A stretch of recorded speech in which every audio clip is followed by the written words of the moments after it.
గౌరవ యువ నాయకుడు కేటీఆర్ గారు మరి ఉప్పల్ నియోజకవర్గాన్ని ఒక ప్రత్యేక శ్రద్ధతోటి వారు డెవలప్ చేసినందుకు వారికి ప్రత్యేక ధన్యవాదాలు తెలియజేసుకుంటూ వారిని మాట్లాడవలసిన కోరుతా ఉన్నాను. జై తెలంగాణ. బాగున్నారా అందరూ?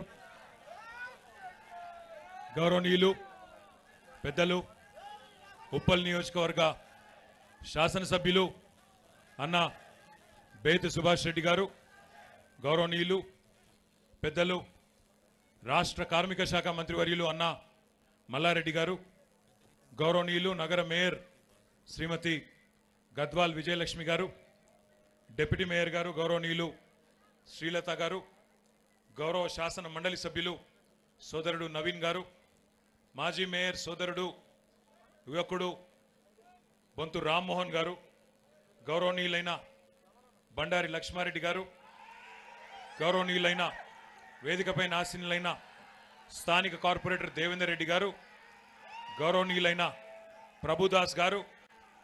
ఓకే ఓకే మహేష్ బయట జాओ.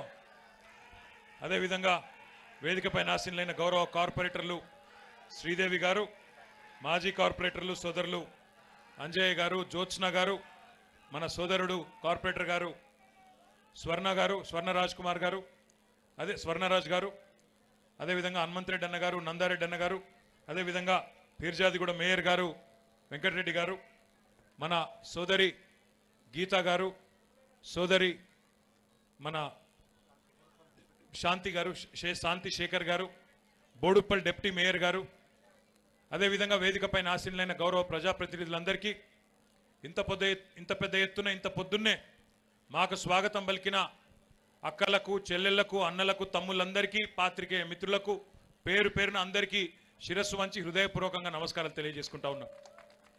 గౌరవనీయులు ఎమ్మెల్యే గారు ఇప్పుడే చెప్పినట్టు ఈ ప్రోగ్రాం నిజానికి నిన్ననే అనుకున్నాం, మరి 24 గంటలు కూడా కాలేదు.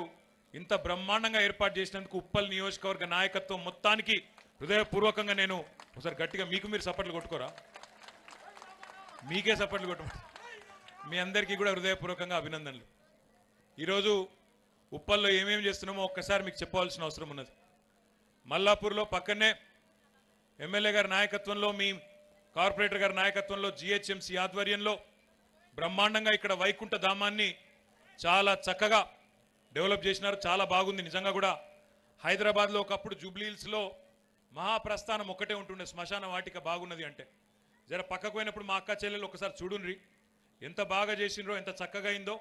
ఒక మనిషి చనిపోయిన తర్వాత కూడా గౌరవంగా పైకి పంపేటప్పుడు కూడా అంత్యక్రియలు కూడా సంస్కారవంతంగా జరగాలన్న ఉద్దేశంతో చాలా గొప్పగా తీర్చిదిద్దిన మా జిహెచ్ఎంసీ మేయర్ గారికి, జిహెచ్ఎంసీ అధికారులందరికీ కూడా హృదయపూర్వకంగా నేను అభినందనలు తెలియజేస్తా ఉన్నా. దాంతోపాటు ఈరోజు ఇక్కడ మీ అందరికి తెలుసు, పోయిన సంవత్సరం అక్టోబర్లో వర్షాలు బాగా పడ్డప్పుడు మొత్తం మూసీలోకి నీళ్లు పోయి మొత్తం ఈ కాలనీలోకి నీళ్ళు వచ్చి ఆగమాగమైనాం, ఇబ్బంది పడ్డాం.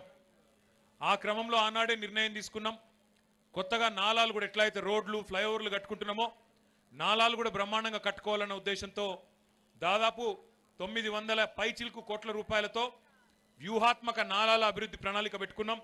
అందులో భాగంగా ఒకవైపు నాలాలు డెవలప్ చేసుకుంటున్నాం, మరొక వైపు హైదరాబాద్లో ప్రతి నీటి మురికి చుక్కను దాన్ని ట్రీట్మెంట్ చేసి కిందికి మ్యూసీలోకి వదలాలన్న ఉద్దేశంతో 3866 కోట్ల రూపాయలతో ఎస్టీపీలు కూడా కట్టుకుంటా ఉన్నాం, సివరేజ్ ట్రీట్మెంట్ ప్లాంట్లు. అందులో భాగంగా మీ నాచారంలో ఈరోజు 75 కోట్ల రూపాయలతో 17.5 MLDల ఎస్టీపీని నాచారంలో కడతా ఉన్నాం. దానికి కూడా ఈరోజు శంకుస్థాపన చేసుకుంటా ఉన్నాం. దాంతోపాటు ఉప్పల్ చౌరస్తా ఎంత గందరగోళంగా తయారైందో నాకంటే బాగా మీకే తెలుసు. అక్కడికి మెట్రో వచ్చింది, అయినా ఇంకా ట్రాఫిక్ తగ్గుతలేదు, ఇంకా పెరుగుతున్నది. అందుకే 2 దిక్కుల ఉప్పల్ చౌరస్తాకు ఒక దిక్కు రామంతాపూర్ నుంచి అంబర్పేట మీద పోయే ఫ్లైఓవర్ కడతా ఉన్నాం, మరొక వైపు కిందికి వరంగల్ వైపు పోయే స్కైవే కడుతున్నాం. మధ్యలో ఉప్పల్ చౌరస్తా దగ్గర కూడా ఈరోజు 450 కోట్ల రూపాయలతో ఒక ఫ్లైఓవర్ కూడా ఈరోజు శంకుస్థాపన చేసి ఉప్పల్ చౌరస్తాలో భవిష్యత్తులో సంవత్సరంన్నర తర్వాత మీకు ఏ ఇబ్బంది లేకుండా చేసే బాధ్యత కూడా మాది అని చెప్పి కూడా నేను ఈ సందర్భంగా మీకు తెలియజేస్తా ఉన్నా. దాంతోపాటు ఉప్పల్లో మీరు కింద ఎవరైనా, ఎందుకంటే అక్కడ 5 రోడ్లు కలుస్తున్నాయి, పెద్ద పెద్ద రోడ్లు, మరి ఆడ కింద నడిచేటోళ్ళకు కూడా ఇబ్బంది అవుతుందన్న ఉద్దేశంతో పైన అంతర్జాతీయ ప్రమాణాలతో మరి దగ్గర దగ్గర ఒక 35 కోట్ల రూపాయలతో పైన స్కై వాక్ గడుతున్నాం. వచ్చే నెల ప్రారంభించడానికి మళ్ళీ నేనే వస్తా, దాన్ని కూడా మీకు అంకితం చేస్తామని చెప్పి కూడా ఈ సందర్భంగా తెలియజేస్తా ఉన్నా. శిల్పారామం, ఒకప్పుడు శిల్పారామం అంటే అక్కడ పశ్చిమ హైదరాబాద్లో షేర్లింగంపల్లిలో అక్కడ మాదాపూర్లో ఉండేది. కానీ మన ప్రభుత్వం వచ్చిన తర్వాత ఇక్కడ ఉప్పల్ ప్రజలకు కూడా అందుబాటులో ఉండాలన్న ఉద్దేశంతో శిల్పారామాన్ని ఇక్కడ కూడా కట్టినాం. 6 కోట్ల రూపాయలతో మీకు అందుబాటులోకి తెచ్చినాం. ఒకవేళ మీరు ఎవరైనా చూడనోళ్ళు ఉంటే తప్పకుండా చూడమని చెప్పి కూడా మా అక్క చెల్లెళ్ళందరికీ కూడా నేను విజ్ఞప్తి చేస్తా ఉన్నా. దాంతోపాటు మరి ఇంకా చాలా పార్కులు, ఇతరత్ర కార్యక్రమాలు ఇవన్నీ కూడా ఈరోజు శంకుస్థాపన చేసుకుంటా ఉన్నాం. మీ అందరికీ కూడా నేను చేసే విజ్ఞప్తి ఒకటే, మన ప్రభుత్వం గౌరవ ముఖ్యమంత్రి పెద్దలు కేసీఆర్ గారి నాయకత్వంలో ఈరోజు ఒకవైపు అభివృద్ధి కార్యక్రమాలు, అది రోడ్లు కావచ్చు, ఫ్లైఓవర్లు కావచ్చు, బ్రిడ్జిలు కావచ్చు, పార్కులు కావచ్చు, వైకుంఠ ధామాలు కావచ్చు, స్కై వాక్లు కావచ్చు, నాలాలు కావచ్చు, శిల్పారామాలు కావచ్చు, ఇవన్నీ ఒకవైపు చేసుకుంటూ మరొక వైపు సంక్షేమ కార్యక్రమాల్లో కూడా ఎట్లాంటి లోటు రాకుండా చూసుకుంటా ఉన్నాం. కొంతమంది ఆడబిడ్డలు అన్నా మాకు కేసీఆర్ వచ్చినాక 200 రూపాయల నుంచి 2000 రూపాయల పెన్షన్ అయింది, కానీ ఒక లాస్ట్ 2 ఇయర్స్ నుంచి 3 ఇయర్స్ నుంచి కొత్త పెన్షన్లు రాలే అనే బాధలు ఉన్నారు. వాళ్ళందరికీ కూడా వచ్చే నెల నుంచే కొత్త పెన్షన్లు కూడా 2000 రూపాయల పెన్షన్లు కూడా అందబోతా ఉన్నాయి. బడ్జెట్లో మొన్ననే పెట్టినారు గౌరవ ముఖ్యమంత్రి గారు, వారికి ఆ పెన్షన్లు కూడా అందుతాయని చెప్పి కూడా నేను విజ్ఞప్తి చేస్తా ఉన్నా. మన బస్తీ మన బడి అనే కార్యక్రమం కింద రాష్ట్రంలోని ప్రభుత్వ పాఠశాలలన్నీ మన ఊరు మన బడి మన బస్తీ మన బడి అనే కార్యక్రమం కింద ప్రభుత్వ పాఠశాలలన్నింటినీ కూడా 7,300 కోట్ల రూపాయలతో వాటిని కూడా బాగా చేసుకొని మీకు ప్రైవేటు స్కూళ్లకు మీ పిల్లల్ని పంపించే అవస్థను కూడా తప్పించి ప్రభుత్వ పాఠశాలలోనే ఈ జూన్ నుంచే ఇంగ్లీష్ మీడియం కూడా ప్రవేశపెడుతున్నాం. మీ పిల్లలకు మీకు ఏదైతే ప్రైవేట్ స్కూళ్లకు పంపి వేల రూపాయలు ఫీజులు కట్టే అవస్తున్నదో దాన్ని కూడా తప్పిస్తామని చెప్పి కూడా ఈ సందర్భంగా నేను మీకు తెలియజేస్తా ఉన్నా. దాంతోపాటు 65 ఏళ్లలో స్వతంత్రం వచ్చిన తర్వాత తెలంగాణ రాకముందు 65 ఏళ్లలో హైదరాబాద్లో ఒక్కటంటే ఒక్కటి కూడా కొత్త దవాఖానా రాలే. ఒక గాంధీ దవాఖానా కట్టింది, కానీ అది కూడా పాతదాన్ని మళ్ళా కూలగొట్టి మళ్ళా కట్టింది. ఉస్మానియా అంతకంటే ముందు నుంచి ఉన్నదే. ఇప్పుడు మన ప్రభుత్వం వచ్చినాక 1 కాదు 2 కాదు 4 కొత్త దవాఖానాలు హైదరాబాద్కు 4 మూలల 1000 పడకల ఆసుపత్రులు మీకు ఉప్పల్కు దగ్గరనే పక్కనే ఉన్న ఎల్బీ నగర్ నియోజకవర్గంలో మీరు ఎక్కడికో దూరం పోయే అవసరం లేకుండా 1000 పడకల super speciality TIMS Telangana institute of medical sciences మీకు అందుబాటులోకే తెస్తా ఉన్నాం. ఇప్పుడే అన్న చెప్పినట్టు, సుభాష్ అన్న చెప్పినట్టు 22 బస్తీ దవాఖానాలు మాత్రమే కాదు, ఉప్పల్లో దగ్గరలోనే మీకోసం 1000 పడకల ఆసుపత్రి కూడా రాబోతా ఉన్నది. అంటే పేదలకు అవసరమైన విద్య, వైద్యం, సంక్షేమ కార్యక్రమాలు, పెన్షన్లు, బియ్యం, ఇంకా ప్రభుత్వ పాఠశాలలను బాగు చేసుకోవడం, వీటన్నిటితో పాటుగా మన రహదారులు, మనకు సంబంధించిన నీళ్లు, కరెంటు, ఇట్లా ఏ కష్టమున్నా అన్నిటినీ కూడా చూసుకుంటున్నది మరి కేసీఆర్ గారి ప్రభుత్వం. అన్ని చెప్పిండు, ఇండ్ల సంగతి చెప్తలేడు ఏందని మీరు అనుకుంటున్నారు, నాకు తెలుసు. ఇండ్లు కూడా కట్టేసినాం, ఇంకా ఎక్కువ టైం కూడా తీసుకోము. ఇప్పుడు 1,00,000 ఇండ్లు అని చెప్పినాం హైదరాబాద్లో, అందులో 70,000 ఇండ్లు కట్టినాం. ఇప్పుడు ఇచ్చుడు ఒక్కటే బాకీ ఉన్నది, అది కూడా ఈ శాసనసభ సమావేశాలు ముగిసిన తర్వాత ఒక్కొక్కటిగా ఇచ్చుకుంటూ పోతాం. శాసనసభ సమావేశాల్లో మొన్ననే ముఖ్యమంత్రి గారు ఇంకొక ప్రకటన కూడా చేసినారు. ఎవరైనా వాళ్ళకు జాగా ఉండి ఇల్లు కట్టుకునేది ఉంటే 3 లక్షల రూపాయలు ఇస్తా అని చెప్పి అందులో వెంటనే ప్రకటన చేసినారు. అది కూడా ఈ నెలనే చాలు అవుతుందని చెప్పి కూడా ఈ సందర్భంగా నేను మీకు విజ్ఞప్తి చేస్తా ఉన్నా.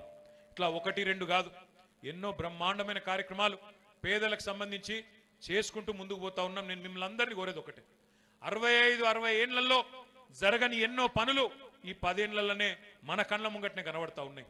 నిన్న మన యువకులందరూ కూడా కొంత నిరుత్సాహంగా ఉన్నారన్న ఉద్దేశంతో గౌరవ ముఖ్యమంత్రి గారు 1 కాదు 2 కాదు 90,000 ఉద్యోగాలకు నిన్ననే నోటిఫికేషన్ కూడా ఇస్తానని చెప్పి శాసనసభలో ప్రకటన చేయడం జరిగింది. కాబట్టి ఎవరికి కావాల్సింది వాళ్ళకు, యువకులకు, యువతకు కావాల్సింది వారికి, ప్రజలకు కావాల్సింది, పేద ప్రజలకు కావాల్సింది వారికి, హైదరాబాద్ నగర ప్రజలకు కావాల్సింది వారికి, ఈ రకంగా ప్రతి వర్గానికి కులం మతం అనే పిచ్చి లేకుండా, కులం మతం అనే పంచాయతీ లేకుండా అందరికీ పేదవారు ఎక్కడుంటే వారికి అక్కడికి కూడా అందరికీ కూడా కడుపులో పెట్టుకొని చూసుకునే విధంగా గౌరవ ముఖ్యమంత్రి కేసీఆర్ గారి నాయకత్వంలో బ్రహ్మాండమైన కార్యక్రమాలు చేసుకుంటూ ముందుకు పోతా ఉన్నాం. మల్లాపూర్లో చాలా సంతోషం అనిపించింది. దేవేందర్ రెడ్డి నాయకత్వంలో, సుభాష్ రెడ్డి గారి నాయకత్వంలో చక్కటి బ్రహ్మాండంగా వైకుంఠ ధామం అంటే అది శ్మశానం లెక్క లేదు, ఒక పార్కుకు వచ్చినట్టే ఉన్నది. అంత చక్కగా నిర్మాణం చేసినారు. నేను మేయర్ గారిని కోరుతా ఉన్నా, ఎమ్మెల్యే గారిని కూడా కోరుతా ఉన్నా, మీరు దయచేసి కేవలం ఒక మల్లాపూరే కాదు, కుషాయిగూడలో కానీ, చిల్కానగర్లో కానీ, ఇంకా ఉప్పల్ నియోజకవర్గంలోని ఇతర ప్రాంతాల్లో హౌసింగ్ బోర్డు కాలనీ కానీ, కాప్రా కానీ, ఏఎస్ రావు నగర్ కానీ, ఎక్కడెక్కడ అవకాశం ఉంటే అక్కడక్కడ తప్పకుండా ఈ కార్యక్రమాన్ని తీసుకోండి. వచ్చే నెలలోనే చెర్లపల్లిలో ఉన్న ఆర్యూబీని కూడా పూర్తి చేసి దాన్ని కూడా ప్రారంభించడానికి నేనే మళ్ళీ మీ దగ్గరకు వస్తానని చెప్పి కూడా మీకు విజ్ఞప్తి చేస్తూ, ఉప్పల్ నియోజకవర్గానికి ఇంకా ఒక ముఖ్యమైన కార్యక్రమం కూడా చేసినాం. మొన్ననే నేను ఇక్కడికి వచ్చి జెన్పాక్ అనే కంపెనీ గతంలో ఏదైతే ఒక చిన్న 3000 ఉద్యోగాలు మాత్రమే ఇక్కడ ఉండేనో దానికి అదనంగా ఒక 2 లక్షల మన 29 లక్షల స్క్వేర్ ఫీట్లలో కొత్త బిల్డింగ్ వాళ్ళు ఏదైతే కడుతున్నారో ఇక్కడ మరొక 15,000 మంది కొత్త ఉద్యోగాలు కూడా ఇక్కడే జెన్పాక్ లో ఏవైతే రాబోతా ఉన్నాయో దానికి మొన్ననే వచ్చి శంకుస్థాపన కూడా చేయడం జరిగింది. అంటే ఐటీ అంటే కేవలం గచ్చిబౌలి, కొండాపూర్, మాదాపూర్ అని కాకుండా ఉప్పలు ఇటువైపు కూడా చెర్లపల్లి కానీ, నాచారం కానీ, మల్లాపూర్ కానీ ఇటువైపు కూడా తీసుకురావాలనే సంకల్పంతో ప్రభుత్వం తీసుకున్న గ్రిడ్ పాలసీ కానీ, లుక్ ఈస్ట్ పాలసీ కానీ సత్ఫలితాలు ఇస్తున్నది. దానివల్ల ఐటీ కంపెనీలు ఇక్కడికి కూడా వస్తూ ఉన్నాయి. నేను చెప్తా ఉన్న ఐటీ కంపెనీలకు కూడా మీరు ఎక్కడో కొండాపూర్లో, మాదాపూర్లో, గచ్చిబౌలిలో కాస్ట్లీ ఏరియాల్లో పెట్టవలసిన అవసరం లేదు. మా పిల్లలకి ఇక్కడ మంచిగా బ్రహ్మాండంగా ఉప్పల్లో ఈరోజు మెట్రో ఉన్నది, అన్ని రకాల సౌలతులు ఇక్కడ ఉన్నాయి. టాలెంట్ దమ్మున్న పిల్లలు ఇక్కడనే ఉన్నారు, వాళ్ళకి ఇక్కడనే కొలువులు ఇవ్వండి, ఇక్కడనే కంపెనీలు పెట్టండి అని చెప్పి వాళ్ళకి నేను చేసిన విజ్ఞప్తి మేరకు కొంతమంది వస్తున్నారు, ఇంకా కొంతమందిని తీసుకొచ్చే అవసరం కూడా ఉన్నది. అన్ని రకాలుగా రాష్ట్ర ప్రభుత్వం కేసీఆర్ గారి నాయకత్వంలో మనకు మతం పిచ్చి లేదు, కులం పిచ్చి లేదు, కులాలు మతాల పేరిట పంచాయతీ పెట్టే కుసంస్కారమైన చిల్లర రాజకీయం మనది కాదు. ప్రజలందరినీ కడుపులో పెట్టి చూసుకోవాలా, సంక్షేమాన్ని అభివృద్ధిని రెండింటిని జోడెద్దుల మాదిరిగా ముందుకు తీసుకొని పోవాలన్న ఒకే ఒక్క సంకల్పంతో హైదరాబాద్ నగరంలో శాంతియుతమైన వాతావరణాన్ని హిందువైనా, ముస్లిం అయినా, క్రిస్టియన్ అయినా, సిక్ అయినా, ఏ కులమైనా, ఏ మతమైనా అందరం కలిసిమెలిసి అన్నదమ్ముల్లాగా ఎట్లా అయితే ఉంటామో ఇదే రకమైన వాతావరణాన్ని ముందుకు కొనసాగిస్తూ ఇక్కడికి పెట్టుబడులు రప్పిస్తూ ఆ వచ్చిన పెట్టుబడుల ద్వారా సంపద సృష్టిస్తూ ఆ సంపదను మళ్ళీ తిరిగి పేద ప్రజలకే పంచే దిశగా సంక్షేమాన్ని, అభివృద్ధిని కలగలిపి ముందుకు తీసుకొని పోతా ఉన్నాం. మీ ఎమ్మెల్యే గారి నాయకత్వంలో ఉప్పల్ నియోజకవర్గంలో చాలా కార్యక్రమాలు చేస్తా ఉన్నాం. మల్లారెడ్డి గారి నాయకత్వంలో, ఇతర గౌరవ ప్రజాప్రతినిధుల నాయకత్వంలో మీ అందరికీ నేను చేసే విజ్ఞప్తి, దయచేసి రాజకీయాలు ఎలక్షన్లు వచ్చినప్పుడు చూసుకుందాం, ఇప్పుడు అవసరం లేదు. మనందరం కూడా ఇప్పుడు కేవలం ప్రజల అభివృద్ధి, ప్రజల సంక్షేమం దిశగా ముందుకు పోదాం. నిన్ననే మల్లారెడ్డి గారు చెప్పినారు, నాకు 80,000 నోటిఫికేషన్లు గౌరవ ముఖ్యమంత్రి గారు ఏదైతే 80,000 ఉద్యోగాలకు ప్రకటన చేసినారో, నేను పీర్జాదిగూడలో పెద్ద కోచింగ్ సెంటర్ చాలు చేస్తున్నా, మీరు రావాలి అని మల్లారెడ్డి గారు చెప్పినారు. నేను ఉప్పల్ ఎమ్మెల్యే గారిని కూడా కోరుతున్నా, మీరు కూడా చాలు చేయండి, మీరు కూడా ఇక్కడే ఒక కోచింగ్ సెంటర్ పెట్టండి, మన పిల్లలందరికీ మీరే ఫ్రీగా కోచింగ్ ఇప్పియండి, బ్రహ్మాండమైన స్కిల్ సెంటర్ పెట్టండి, పెట్టి యువతలో ఒక విశ్వాసాన్ని నింపండి. నేను శాసనసభలో కూడా చెప్పిన, ఒకరిద్దరు అవలగాళ్ళు మాట్లాడినారు, మాకు ముఖ్యమంత్రి చెప్పింది మేము నమ్మం, 80,000 ఉద్యోగాలు 90,000 ఉద్యోగాలు అంటే మేము నమ్మం, మేము నమ్మతలేమన్నారు వాళ్ళు, ఒక 2 పార్టీలు. నేను వాళ్ళకి ఒకటే చెప్తున్నా, రాష్ట్రంలో యువతకు కూడా ఒకటే చెప్తున్నా, కేసీఆర్ మాట నమ్మినోళ్ళు, కేసీఆర్ గారు నిన్న నోటిఫికేషన్ ఇస్తా అని చెప్తే నమ్మేటోళ్ళేమో ప్రభుత్వ ఉద్యోగాలు, తెలంగాణ ప్రభుత్వ ఉద్యోగాల కోసం దరఖాస్తు పెట్టుకోండి, తయారుగాండి.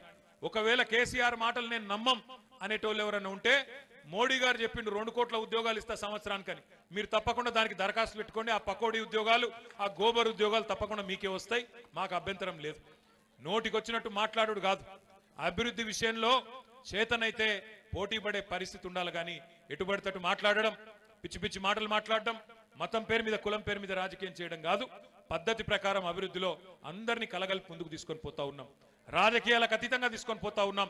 ఇదే రకమైన ఒరబడిని కొనసాగిస్తూ ముందుకు పోతామని చెప్పి కూడా తెలియజేస్తూ, ఇంత పొద్దున్నే వచ్చిన మా అక్క చెల్లెళ్ళందరికీ కొద్దిగా ఆలస్యమైన మరి అంతర్జాతీయ మహిళా దినోత్సవ శుభాకాంక్షలు కూడా మీ అందరికీ తెలియజేసుకుంటూ, ఒక అన్నగా, ఒక తమ్ముడుగా, ఒక మేనమామగా కేసీఆర్ గారు ఈ రాష్ట్రంలోని మహిళలందరికీ కూడా ఎప్పటికీ కూడా అండగా ఉంటారని కూడా తెలియజేసుకుంటూ మళ్ళొక్కసారి మీ అందరికీ ధన్యవాదాలు. జై తెలంగాణ.